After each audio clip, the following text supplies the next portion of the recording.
Hello and welcome friends. देखिए, अभी जब हम online classes, online platform, online बाज़ार, ऑनलाइन कपड़े, शॉपिंग सब कुछ कर रहे हैं तो ऑनलाइन एजुकेशन भी हो ही चुका है, राइट। और सभी को मालूम है कि एजुकेशन सेक्टर इतना प्रॉफिटेबल जॉब था पहले कि लाइक जो मैनेजमेंट लेवल पे रहते हैं, जो टॉप लेवल पे रहते हैं, उन्हें तो पूरी क्रीम खाली होती है। नीचे जो बचा होता है, बचा कुचा, वो शायद टीचर के पल्ले आ जाता है।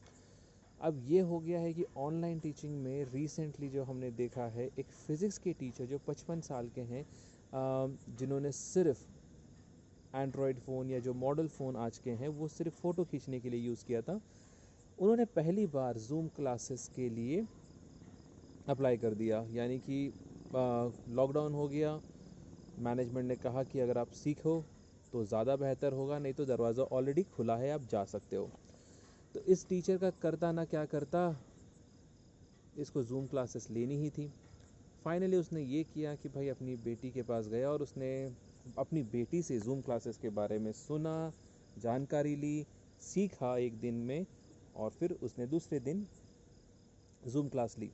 अब प्रॉब्लम ये है कि अगर यार इस एज में अगर वो ना सीखे तो सिंपल सी बात है, घर बैठना पड़ेगा, नो पैसा नथिंग, घर बैठो। और बहुत सारे टीचर्स तो ऐसे ही रोड पे अभी सब्जियां, बिरयानी या ये सब बेच रहे हैं। आपको तो पहले ही पता है कि हालत टीचर्स की सबसे ख़राब है, सबसे ख़राब। यानी कि जिस देश में एक्चुअली शिक्षक का एक चौथा स्तंभ माना जाता है, संविधान का एक चौथा स्तंभ है शिक्षक, उस शिक्षक की हालत ये है कि वो रास्ते पे सब्जियां बेच रहा है। तो यही सोचिए कि अगर शिक्षा अगर इस लेवल तक गिरी हुई है, यानी कि जो आप अगर हैदराबाद में हो तो कोटी में जहाँ पे 40 रुपये किलो के हिसाब से जहाँ पे शिक्षा बिकती है रास्ते पे, और 3,000 के जूते जो अंदर है। उसी दिन अब्दुल कलाम ने कहा था कि जिस देश में शिक्षा ऐसे बाज़ार पे बिकने लग गए और जूते दुकानों में एसी कंडीशंस में बिकने लग गए, उस देश की हालत कुछ ही सालों में बर्बाद हो जाएगी। और ये हम देख ही रहे हैं, हमारी देश की हालत, भारत की। कुछ ही दिनों में शायद हम उस लेवल तक आ ही जाएंगे। शायद वो सही थे इसलिए वो जल्दी निकल गए यहाँ से। भगवान उनकी आत्मा को शांति दे वैसे तो। बट हम ये बात नहीं कर रहे हैं यहाँ पे, हम बात कर रहे हैं कि ऑनलाइन क्लासेस में जो टीचर्स की हाल हुई है। तो इन 55 साल के बुज़ुर्ग ने जो फिज़िक्स के टीचर हैं, इन्होंने क्लास ली। जब दूसरे दिन जब ये क्लास ले रहे थे एक्चुअली, तो जब दूसरे दिन क्लास ले रहे थे तो किसी एक स्टूडेंट ने उनके साथ बदतमीज़ी की, उनको उल्टा सीधा कहा और गाली गलौज। ऑनलाइन क्लास पूरे के पूरे 36 स्टूडेंट्स के सामने होने लगी और गाली गलौज होने लगी। जैसे ही टीचर ने कहा कि मैं इस क्लास को एग्ज़िट करना चाहता हूँ, मैं नहीं कंटिन्यू करना चाहता, मैनेजमेंट उसे फोर्स करते गए कि अगर आप नहीं करोगे तो आपको स्कूल से निकाल दिया जाएगा। कहीं ना कहीं एक तरीके का फोर्स भी रहता है मैनेजमेंट की तरफ से, you can not remove the student from your class. अब बहरहाल ये हो गया कि उनकी तो बेइज्जती हुई सो अलग। मीडिया, ट्विटर, हिंदुस्तान टाइम्स, आप चाहे कोई भी ब्लॉग उठा के देख लीजिए यूट्यूब में, इनकी जो बेइज्जती हुई है, राइट। एक तो स्टूडेंट ने की ही की, लेकिन इनको जो हंसी जो हमने सोशल मीडिया में बनाई है वो शायद बहुत दर्दनाक है। बच्चे ने बेइज्जती कर दी। और वो टीचर जो 55 साल का, जिसने आज तक मतलब 16-17 साल का, जो 16 से 17 साल जिनका एक्सपीरियंस था, आज तक उन्होंने ऐसा कभी अपने लाइफ में सुना ना देखा होगा, ना कभी किया होगा, और ये सब बदतमीज़ी उनको सहनी पड़ी। बहरहाल उनकी बेटी ने तुरंत एग्ज़िट कर लिया वहाँ से, जूम क्लासेस में से। और फिर बाद में ये जो खबर है सोशल मीडिया में फैलाई गई। अब कहा जाता है कि ये जो है फिक्शनल स्टोरी है, ये एक बनावटी स्टोरी है जहाँ पे लोगों को जागरूक किया जा रहा था कि टीचर्स की हालत या ऑनलाइन क्लासेस में कैसी हो रही। But let me tell you, online classes में इससे भी ख़राब हालत है। जब टीचर क्लास लेती है, चाहे वो फीमेल टीचर हो या कोई मिस टीचर हो, तो बेसिकली उनको उल्टे सीधे सवाल किए जाते हैं बच्चों के द्वारा जो है उल्टे सीधे सवाल होते हैं कि मैडम आपकी शादी हो गई है, मैडम आपकी जो बेटी है वो पीछे से अभी गई है क्या, मैम उसका ज़रा लव हैंडल दीजिए, ज़रा उसका इंस्टा हैंडल दीजिए। ये सब बकवास जो सवाल पूछे जाते हैं ऑनलाइन क्लासेस पे, बड़ी ही बदतमीज़ी से होते हैं।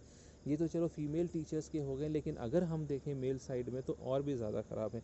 जहाँ पे अटेंडेंस के नाम पे फ़िज़िकल स्कूल में जो बच्चा कभी प्रेजेंट नहीं होता था, वहीं ऑनलाइन क्लासेस में 4 अकाउंट बना के वो क्लासेस में प्रेजेंट रहता है, वो होता नहीं है लेकिन उसके दोस्त होते हैं।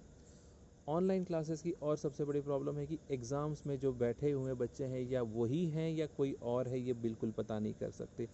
जिन बच्चों को आईडी दिया जाता है, जिन बच्चों को लॉगिन आईडी और उनका पासवर्ड दिया जाता है, वो अपने फ्रेंड्स को बांट देते हैं, क्योंकि अगर वो कहीं बाहर खेल रहे होंगे तो उनके फ्रेंड्स उसके जगह पे आके बैठ जाते हैं। स्क्रीन तो चालू करनी नहीं है, कैमरा ऑन होना नहीं है, एग्ज़ाम चाहे कोई भी लिखे गूगल से तो सभी कुछ मिल जाता है। सो इन दिस वे एक्चुअली एक टीचर को अटेंडेंस के टाइम पे भी परेशानी हो जाती है। उसके अलावा जो बदतमीज़ी होती है, जैसे कि म्यूट कर देना गूगल मीट पे या किसी भी ऑनलाइन क्लासेस में टीचर को म्यूट करना या उसको ही टीचर को ही क्लास में से बाहर निकाल देना, that is kicking out of the group. तो ये बड़ी ही आसानी से इन ऐप में हो जाता है। दूसरी चीज़ जो सबसे प्रॉब्लमेटिक जो चीज़ है यहाँ पे, ये रिकॉर्डिंग होती रहती है। यहाँ पे जो है टीचर किसी भी बच्चे को नहीं निकाल सकता अपने क्लास में से। ये सबसे बड़ी प्रॉब्लम है, क्योंकि बच्चा चाहे कितनी ही बदतमीज़ी करे उसको बच्चा ही माना जाता है। चाहे वो भले ही माँ बाप की गाली क्यों ना देना शुरू कर दे टीचर को, तो भी उसे बच्चा माना जाता है। This is the condition of an online class.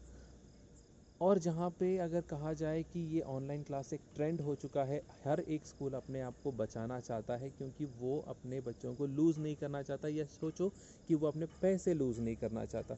अगर वो पैसे नहीं कमाएगा, जितना पता नहीं जितना निचोड़ रहे हैं पेरेंट्स से, उस लेवल तक की जो पैसे जो हैं एक्चुअली टीचर्स को भी मिलना चाहिए। टीचर सिर्फ नाम के लिए रह गए हैं, आज उनका कोई अस्तित्व नहीं है। मुझे नहीं लगता कि कुछ सालों के बाद टीचर्स भी रहेगा। जैसे अभी ऑनलाइन क्लासेस हमें दिख रही है, कुछ दिनों के बाद शायद अगर ये चीज़ कंटिन्यू होती गई तो मुझे नहीं लगता कि बुक्स भी रहेंगे, स्कूल भी रहेगा। इट्स ऑनलाइन टीचिंग ओनली भाई, हाफ पेमेंट पे कर लो, जितना करना है कर सकते हो, बस हो गया और कुछ नहीं। लेट्स सी चेकआउट क्या और कंडीशंस आती है। But I humble request to all the students here, those who are listening to this, आप भी कभी ना कभी स्टूडेंट थे, आप भी कभी ना कभी बड़े होंगे, आप भी कभी ना कभी दूसरे के लिए काम करोगे। इट्स वेरी इंपॉर्टेंट, क्योंकि हर एक टीचर के पीछे उसकी फैमिली होती है, उसके बच्चे होते हैं जिसको वो सपोर्ट करता है। अगर आप आज बदतमीज़ी से उनके साथ बात करते हो, उनकी मजाक उड़ाते हो सोशल मीडिया पे चाहे या कहीं पे भी, अगर आप उनके पिक्चर्स को यूज़ करके मीम बनाते हो या भद्दा मजाक करते हो उनको फिज़िकली या उनके फ़िज़िकल नेचर से या फिज़िकल अपीयरेंस से, चाहे किसी भी तरीके से, याद रखिए कहीं ना कहीं ये दिखाता है कि how you have been grown in your family.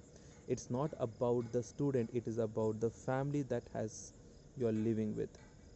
ये बहुत ज़रूरी चीज़ है। अगर आप बदतमीज़ करते हो, अगर आप बदतमीज़ी दिखाते हो उस टीचर्स के सामने, तो यही बताता है कि आप किस ख़ानदान से आए हो और या आपके खुद के ख़ानदान में किस तरह की आपकी परवरिश हुई है।